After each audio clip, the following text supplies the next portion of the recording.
Live, live. We got one person in. Um, start three. My wife said 2:58. Uh, we can go ahead and get started. Uh, I'm TBM CoreyG, and here I am with Minister John Brown, Minister John M. Brown. I'm sorry, and this is a very special guest that I have here today. Uh, this is actually uh, my blood uncle. Oldest brother to my mother. Uh, but I'm gonna let you all hear him introduce himself. Can you tell him who you are today, please, sir? Yeah, first of all, Corey, man, I want to thank you, man, for inviting me on your program.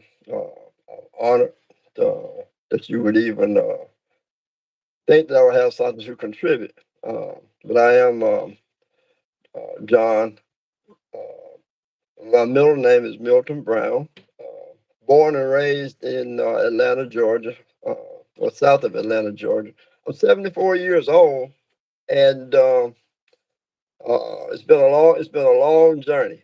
You know, that's who I am. It's been a long journey. I am a life learner. So I'm always interested in finding out stuff. You know. Yes, sir. Yes, sir. When you say it's been a long journey, um, let's jump right in. Why don't you tell us about that journey? Where you from? Fairburn, Georgia. That's where we lived. I lived in Fairburn, Georgia until I was, I believe, 18 years old when I moved away to Atlanta. And really, that's where the journey started. I moved away to go to enroll in Morris Brown College right out of high school, and man, that was very very interesting. Me coming from a little small country town to the big city, man, it was a paradigm shift, man. My whole frame of thinking just on that move. It wasn't long after that move. It seems like my whole outlook on life changed. I heard you say you're 74 years old, right? Mhm. And Right. me being, I'm years younger than you. What year was you born? 1949. 1949. Um, I was not even thought of yet, of course. And being born in 1945, 49, there was a lot of issues going on that I'm not familiar with. When I say familiar with, I didn't have to live through and deal with personally. You know, Right. Right. Right. so can you kind of just give us a rundown on imagery of what life was like? Let's say not 1949, but maybe as a 13-year old or maybe 1960, 62 around that year when you're going outside. What was life like going outside as a kid? Well, you had a lot of things going on during that time, Corey. You had segregation, uh, which was nothing more than blatant racism. You had uh, black restrooms, you had white restrooms, you had uh, uh, black this, black that, you had black elementary schools, you had white elementary schools, you had black high schools, you had white high schools. Um, the black community was limited as to what they could participate in or partake in, during that time. I can remember around 1960 uh, that there was in the little town that I grew up in, there was a beer joint, right? And I used to hear, my dad and his brothers talk about, like on Saturday afternoon after they finished working or something, they wanted cold beer, right?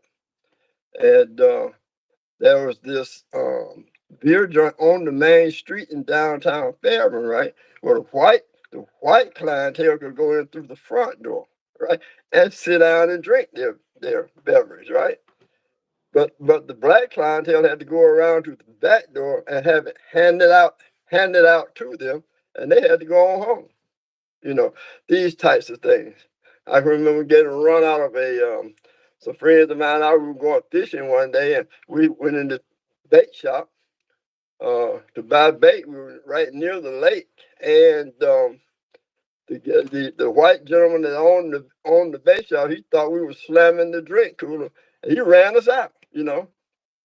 So, and dealing with all that was when you get up and you would, have to go, go downtown for your parents or whatnot. Uh-huh. Being you living in a time that racism is, well, slavery is over with, but dealing with the segregation, but also not everybody being racist. Like, was you scared? Was you nervous? Like, what was your mindset? And how did you feel about it? Uh, all the time, but that mindset was planted in us as as uh, young adolescents, by our parents. They encouraged us not to do certain things. They encouraged us not to say certain things. They encouraged us not to go certain places because it was going to be a very negative outcome because of our skin color. Okay. Now you just mentioned a few minutes ago that slavery's gone nowhere. But I just want to plant that seed right there. Slavery's gone nowhere. But even back then with segregation, no, not all white people were bad. They just happened to be in a group of people, right? That that was their agenda. You see what I'm saying? It's like um, it's like being on a job, right? And they've got rules and regulations, right? They've got an order of how they do things, right? But on that job, if I want to keep it and not be ostracized, right, or fired, then I don't have to like it. I don't even have to agree with it, but I do have to do it. You see what I'm saying? When you say you have to do it, is that out of uh, responsibility or is that out of force? Well, we all have choices. I'm sure during those times, um, people in the white community had choices, right? But they were always going to be choices that protected them and their families. You see, for whatever reason. So I'm sure dealing with that in a town like Fairburn, and you heard of a lot of big cities like New York, where people Yeah, may dealt with uh, issues like that, but maybe not on a scale as large as that. Like, I'm sure you probably had a lot of dreams of or goals that you want or things you wanted to become successful at. What were sure. they? Well, I wanted to become a pharmacist, right? Wow. Uh, that was born out of just watching my mother become a nurse. You see, uh, didn't happen for a lot of reasons. That was one of my desires. Another one along the way was to be an air traffic controller. Mm. Took the test, passed the test, never took the job. You Wow. know. I'm glad you said that. Because that's what I want to know. Like when you had these careers and goals and dreams that you had dealing with the segregation and things, Yeah. what were the challenges of accomplishing these goals that you had to go through? Like what made it hard, or was it anything to discourage you from even trying to complete this stuff? Like I hear you say, like Sure.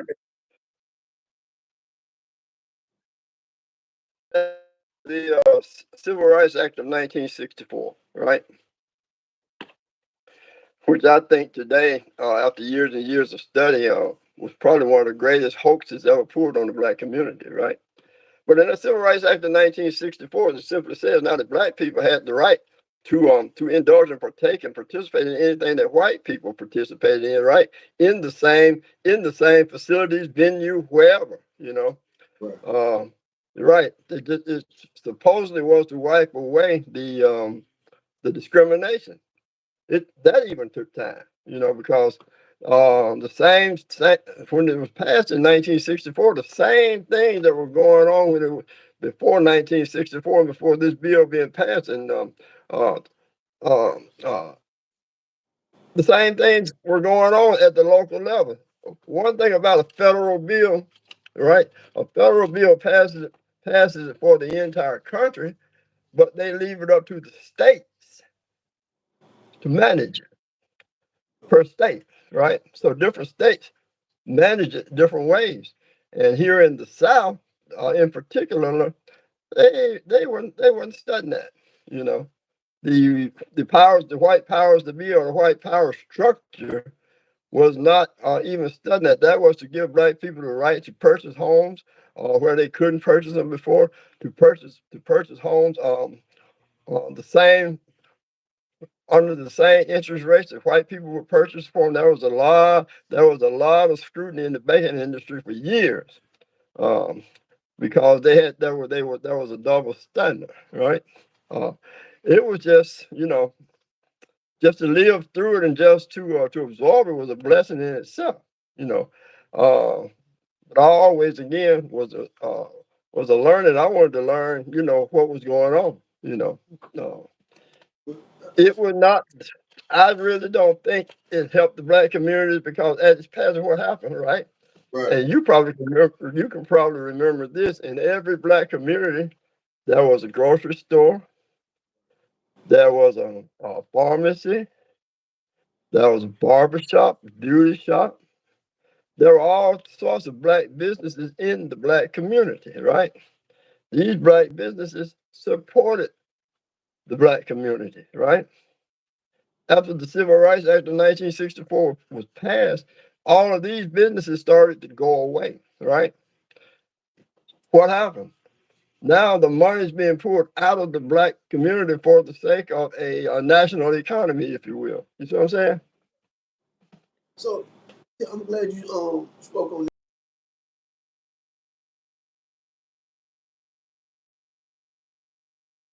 Right.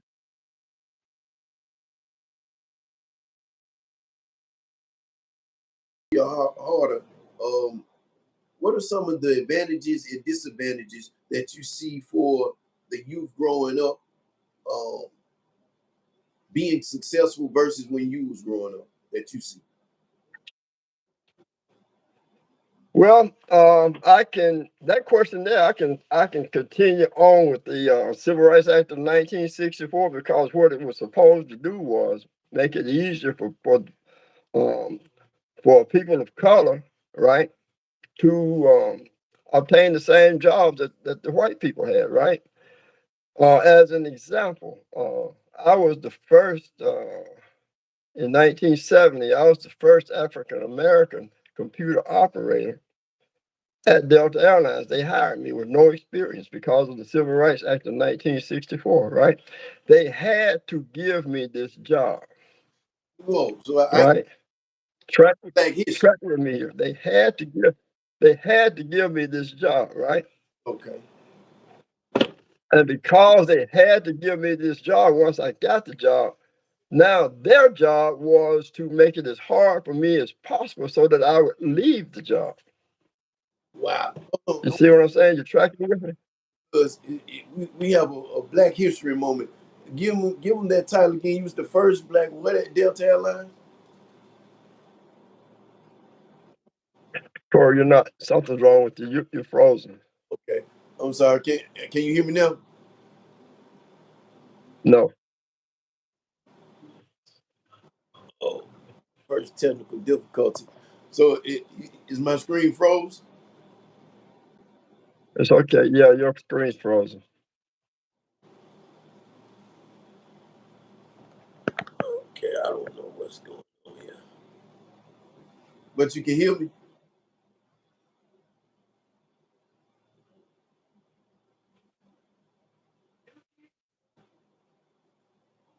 Can you hear me? Still frozen.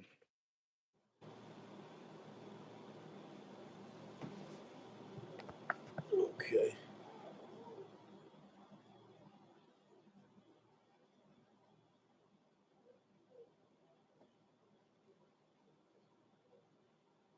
Am I still froze? Yes. Oh, and you can just hear me. I don't hear you clearly. Oh man, I hear you. That's fine. Oh,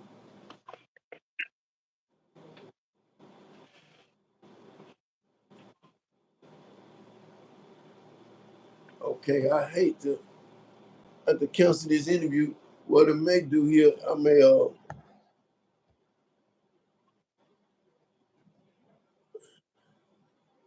honestly, I may have to remove you here and then see if I can add you right back. Um, that don't work Okay. All right. to be the first technical difficulty, which of course they have. Um, and we'll just try to continue this interview, man. It was getting good, man. You was just taking me into a Black History moment here, man. That I wasn't aware of. Hearing that you was the first Black operator or something at Delta Airlines, man. Man, your name may be in the history book somewhere. Uh, man.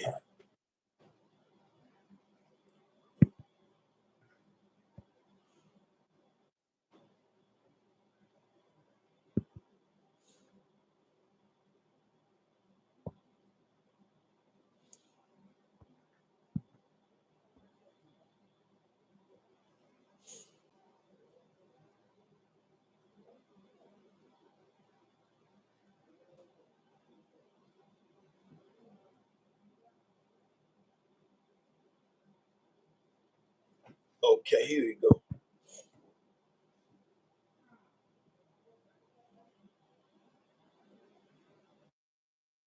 Yes. Okay. Okay. We're together. Can you see me? Yeah. Okay, okay. Sorry about that. So, as when we left off, you was telling me that about a Black History moment, that you became the first Black operator or something at Delta Airlines. Can you pick up that for us? Yeah. The Civil Rights Act of 1964 said that black people now are eligible for the top tier jobs at these major corporations in America, right? So I was the first computer operator at Delta Airlines. This was like 1970. Okay. And if you go back and look at the history of that airline and black people at that particular time, the only jobs that black people held were um, janitorial and custodial jobs prior to that, right? And with the advent of the Civil Rights Act, all of a sudden now you got black people on the ticket counter. You got them in all places in this particular business where they are being seen, right? But at the same time, the federal government says, "Hey, you got to hire this guy. You got to hire him, right?" All right. So they complied there, but there was nothing that said that once they hired you, they couldn't systematically uh, uh, uh, um, uh, put you in Yeah. positions to get you out of there. You Wow. see? Okay. Okay. So they Yeah. did it to uh, keep themselves safe, but Right. once you was out, Yeah. Right. you probably They that's they had they had people in management that was their job, just to keep pressure on you. wow. So Yeah. with the opportunities that we have today, right?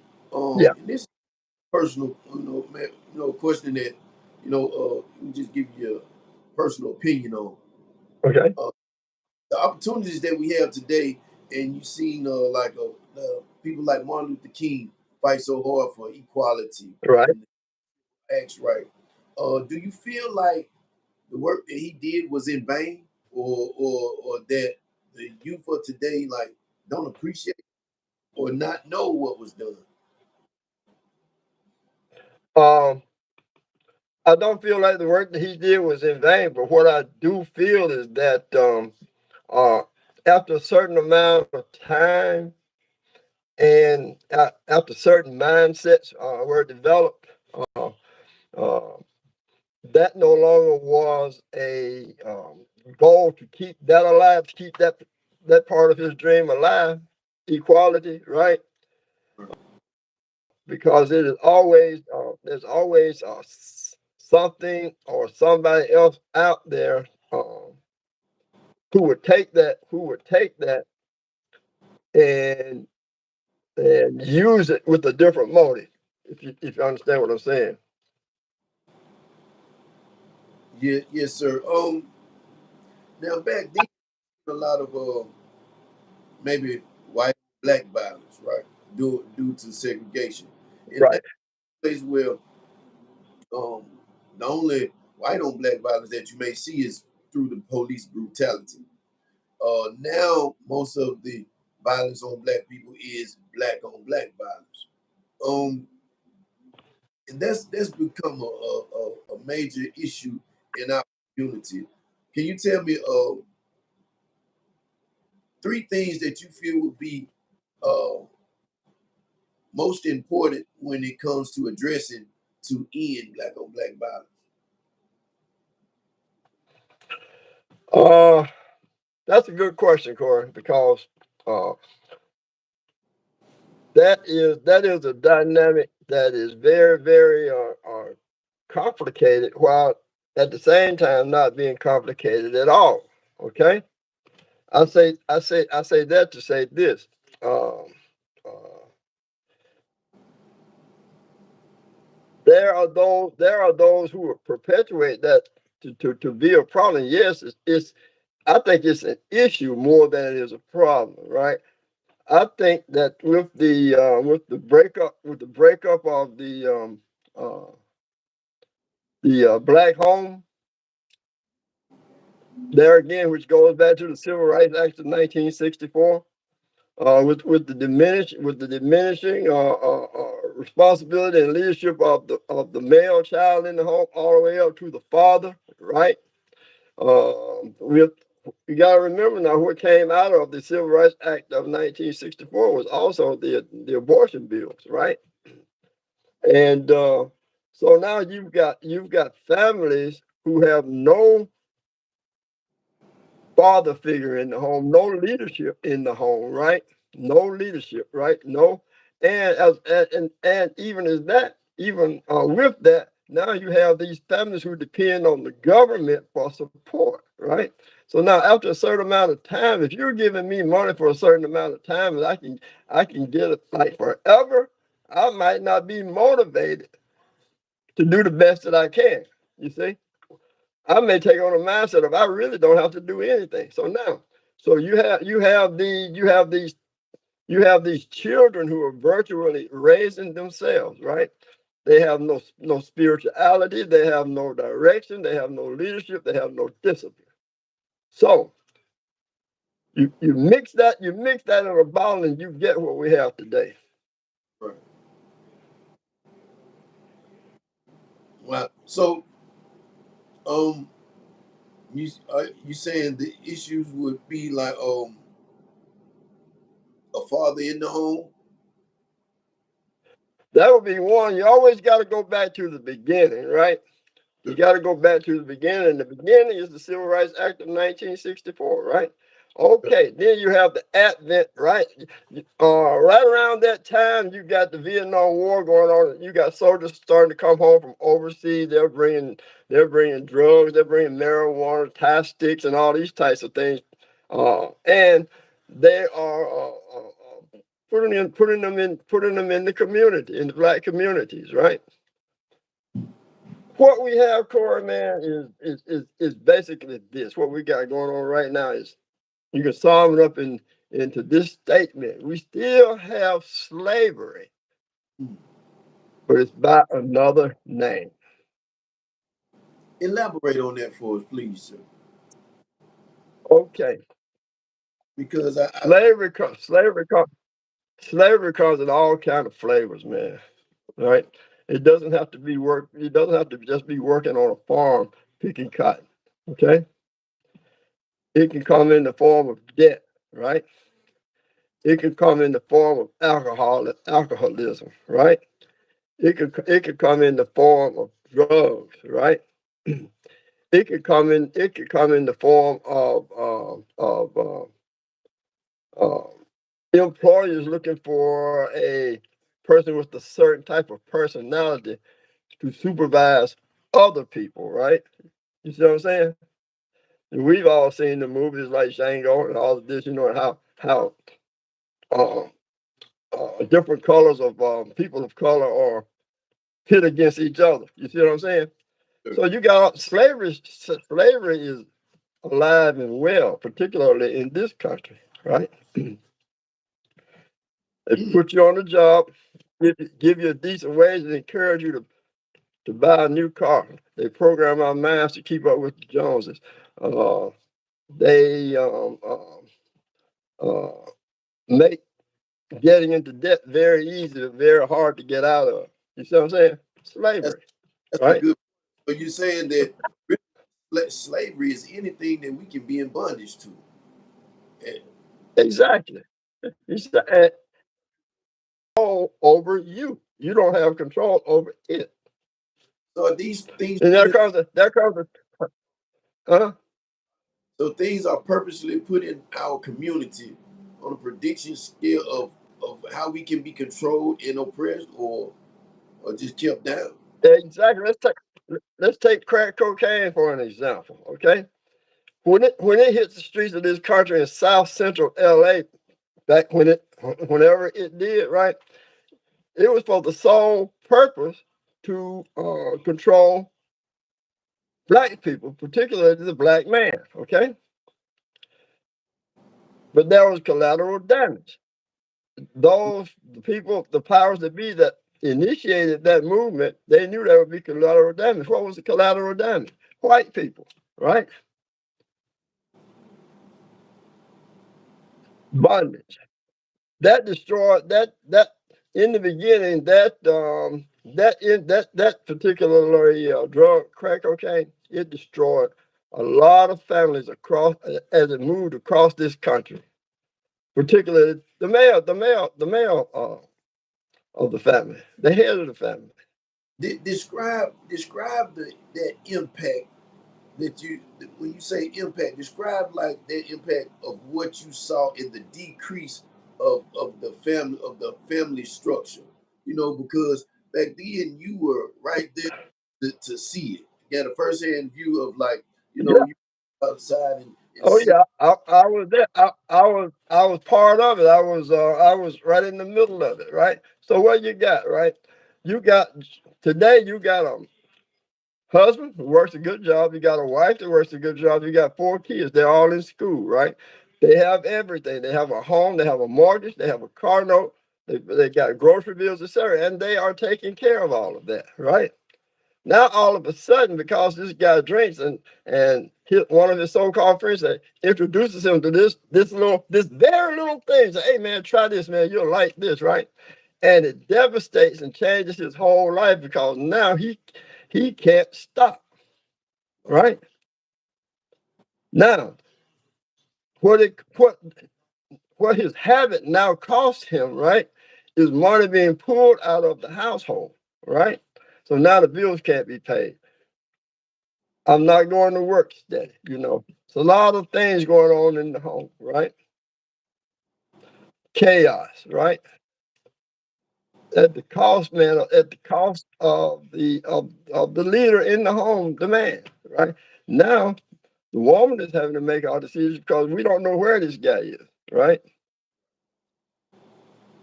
Divorce is skyrocket, man. Separation skyrocket, right? And you just got people running around everywhere, but the money's being made on this particular drug. Now, the question I would ask right here, who has the ability, right, to flood this country with drugs? Wow, the powers to be. Not a major corporation, Right. you know. You have to ask the right question. Okay, who can do this? In I read an article online a few years ago, Corey, about the city of Chicago, right? And it was written by this guy who was a retired narcotics agent in the city of Chicago, right? The article stated that the city of Chicago has 160,000 documented crack addicts. Wow. That was several years ago. The number's probably gone up. That's just crack. Now, the question I asked myself when I read that, well, how much cocaine just for the crack, for the production of crack that has to be in the city of Chicago on a daily basis? Wow, that's something to think about. We're not talking about the rest of the country. Right, that's just one city. You see? So, so what organization or association or who can who can make sure that there's that much product available for these drug addicts on a daily basis? Man, so is there really a war on drugs? Because it sounds like it's just No. drugs. The war is keeping the supply chain full. Wow,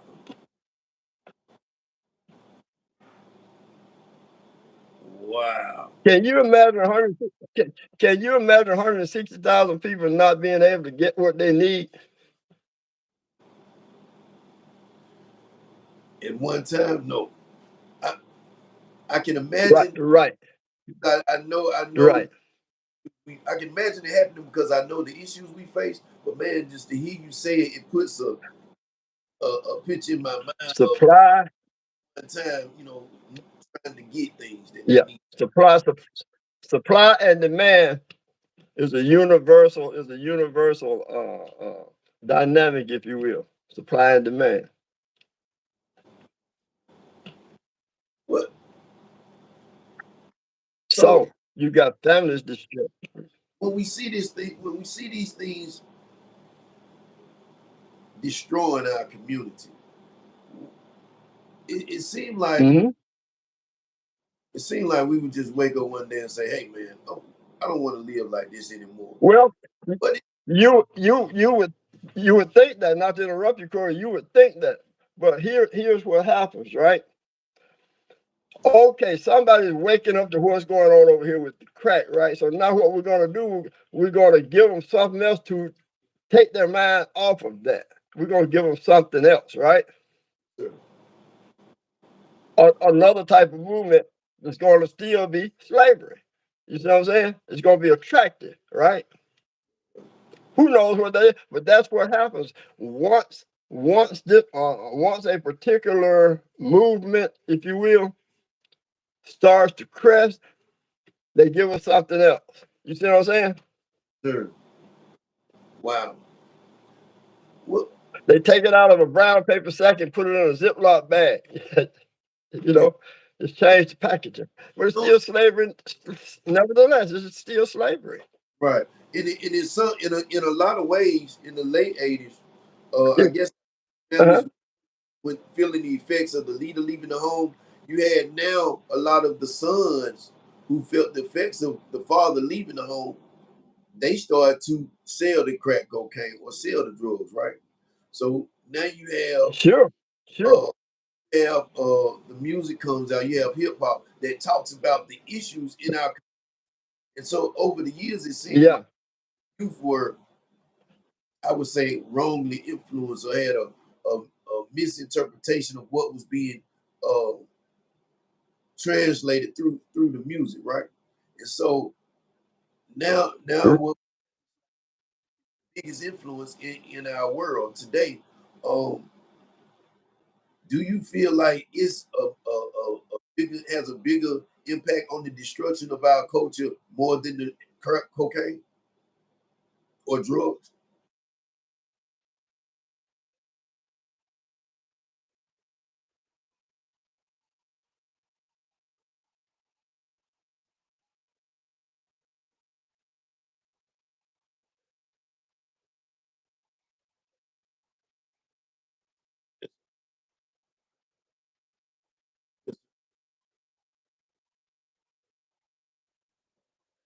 Is it? Oh no, Mister Brown, your screen is froze.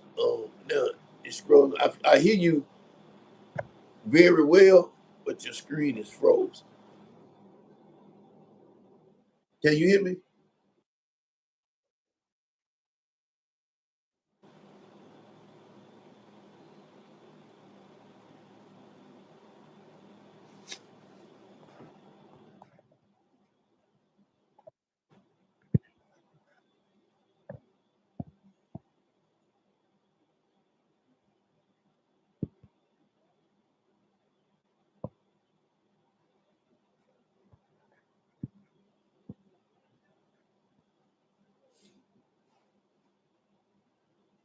Sorry about that, man. It seems like every time it gets good, man, it freezes or something, man. I'm gonna try to fix that issue.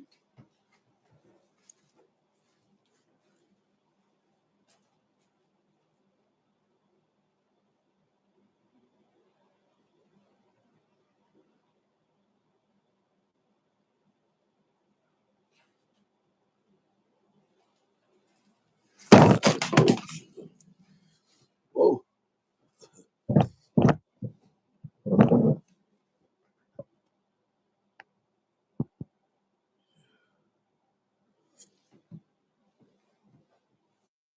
Oh, okay. Yes, sir. Oh, we got to work on that. I don't know if it's your connection there where you are or what, you know. Yes. But anyway, all right. To get back to the question, the question was, what you think is That, destroying our culture? does the music have the same impact or worse um, impact as far as the destruction versus music? I mean, versus the drugs. It does. It does. It does. And it's all systematic. See, because once the drugs were established and that became an awareness of what they were doing to the people, here comes something else, right? To get our minds off of that. Oh man, I like this, boom, boom, boom, but it's still slavery. It's still slavery. And we're talking about now where the young men in our community are not making good decisions. They wind up in jail, in prison, right? Mass incarceration. Okay. Now you start paying attention to that. Oh, here comes something else. Oh, music. Even some guys in jail have become successful musicians and rappers, right? But they're rapping about these experiences that are all negative, right? So all you're doing is still promoting the same thing because it's all mindsets. You see what I'm saying? Right? Yes, Until I change my mind about a thing, Corey, I will always think of it the same way. man. That's I can that's speak the position that I speak from is because I was in the middle of the crack cocaine. You know, I smoked crack cocaine for a lot of years, right? And it's just by the grace of God that I'm out of that now. But when you look back in, you see um, how all this is systematic. It's all by design. There's a lot of money made off the crack cocaine trade through psychiatrists, psychologists, medical stuff, all kinds of stuff, man. These these these um these cultures produced other things. Every culture produces something, right?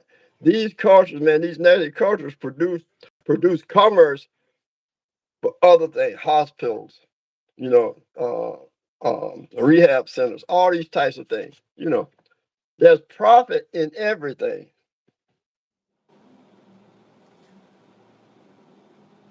what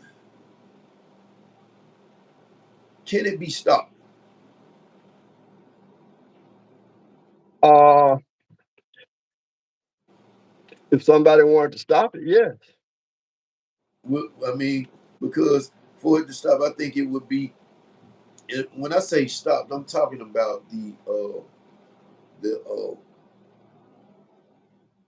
the slavery.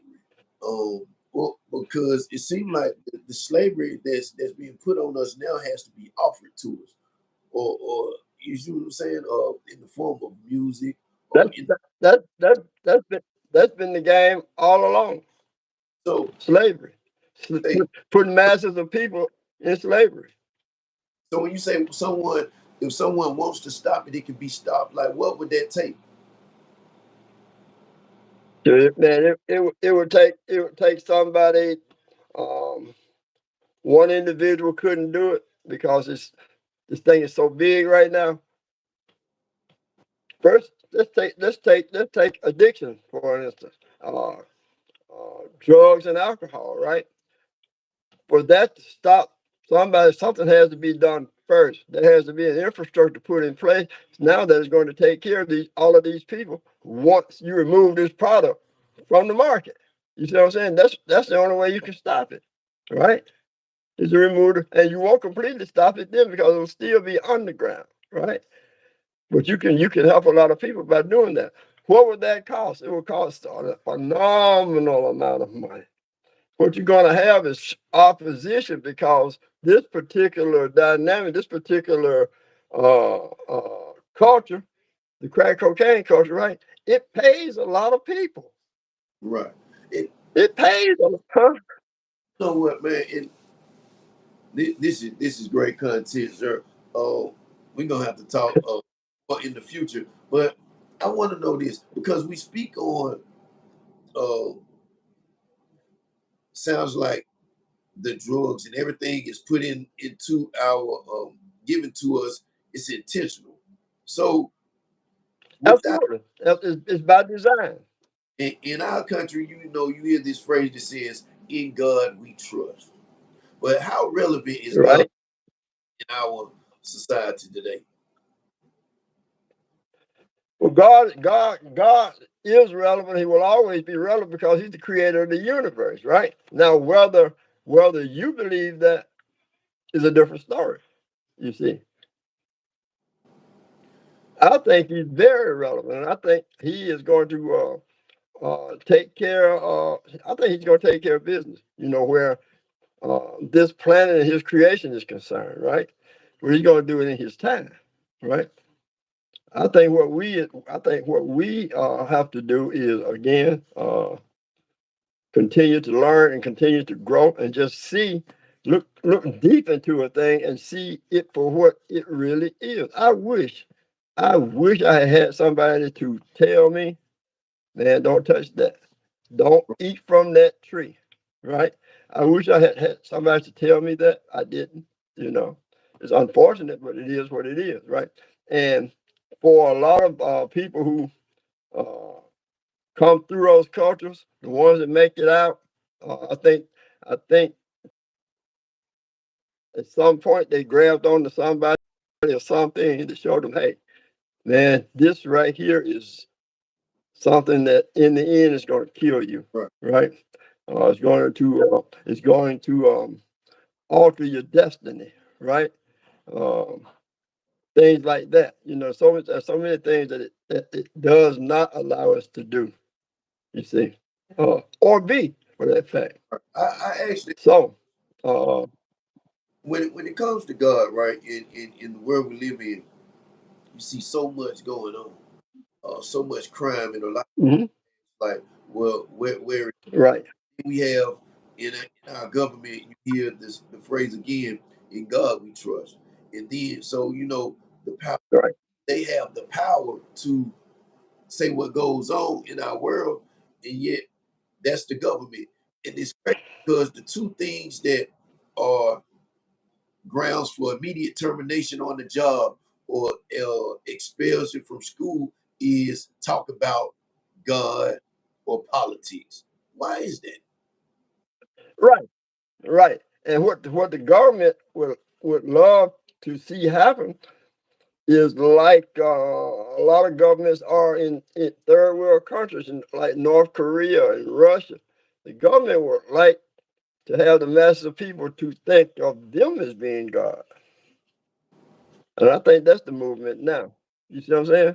You know, my help is coming from God slash the government. You see what I'm saying? Not so. They would love you to think that though. And I think that's what's going on now. Wow, that's crazy because with so much going on and we all being people, uh, Yeah. everybody have their issues. Um, how can one say who's right and who's wrong? Just Well, you look at the fruit.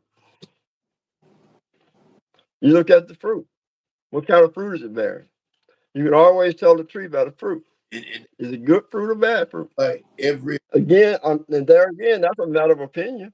year, It's going to be your answer. Your answer is going to be according to the mindset of that person that you asked that question.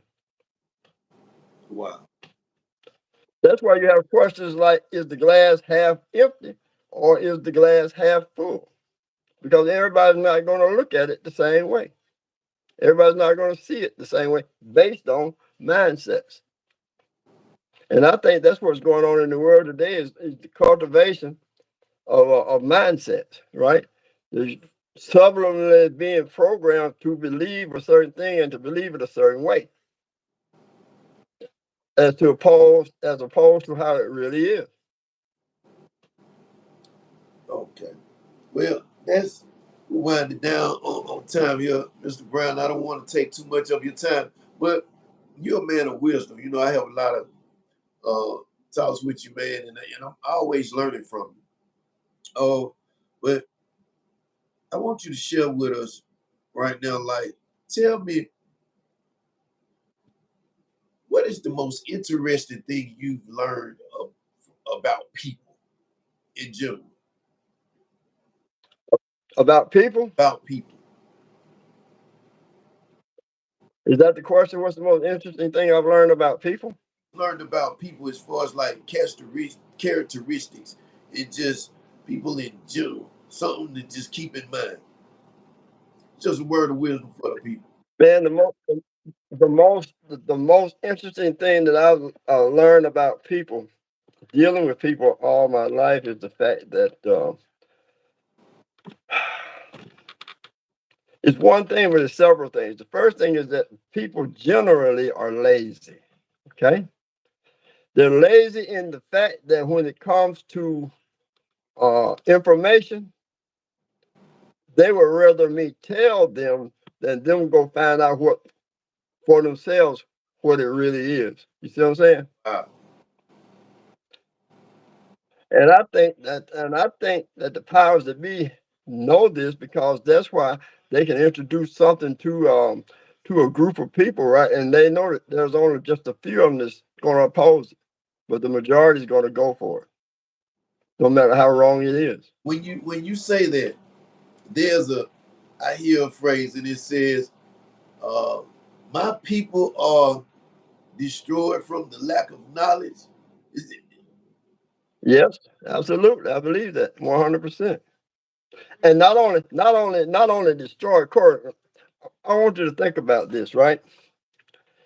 Um, no one, and I mean absolutely no one, is dealt with according to what they know. wow. Everybody is dealt with according to what they don't know. So in general conversations, we don't ever think about it. People are always trying to find out what you know. And by finding out what you know, they realize what you don't know. Wow. That's profound. So now, so now, the only way you can handle me in the boardroom, on the street, in the courtroom, anywhere, is based on what I don't know. Wow.